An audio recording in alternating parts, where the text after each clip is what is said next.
how to make coconut flour. That is the fresh coconuts. You just chop them. You remove the skin, the brown parts, as you can see there. Then we're going to cut them into small pieces like that. Then we're going to put them in the blender with water and just crush them, so you can actually get the flour without the milk and all that. So this is how to make coconut flour from scratch, homemade coconut flour. So you add some water. You find it's too thick, really it doesn't matter about the milk, it's just the flour we are looking for.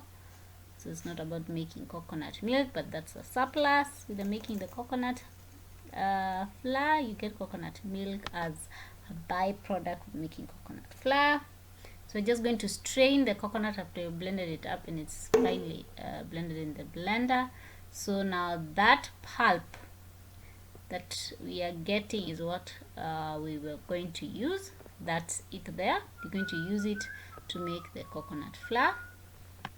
So we are just, as you can see, it blended quite fine, as you can see with my hands there. So now we're going to put it in a dehydrator sheet with the Teflex sheet there, and we're going to just dry it until it's completely dry. It doesn't matter how many hours, but mostly it will dry within 4 hours. It's dried, so just dry it nice and dry basically. That's all you'll have to do. So you can see there, I'll just put it in the dehydrator, and a few hours later, you can see I'm telling you bye bye. Here is the dried one. It's nice and dry, completely dry. As you can see, my hands are not wet at all. It's nice and fluffy and dry. So I'll just put it, all of it, I'll just put it in the blender on a dry blender. Make sure it's not wet because it will stick to the blender. Yeah, just put all of it in there.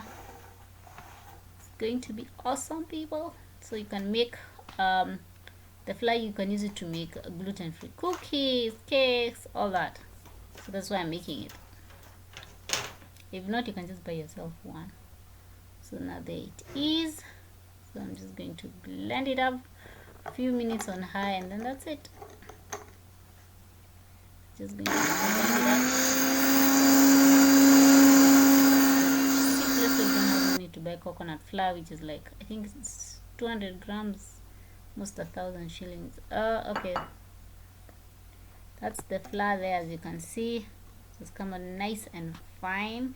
Can go finer than that, but it's still do the work of making cookies. So that's it, guys. Homemade coconut flour. Thank you for watching. You can see it's nice and fine. Make any cookies, cakes, pastries you'd like with that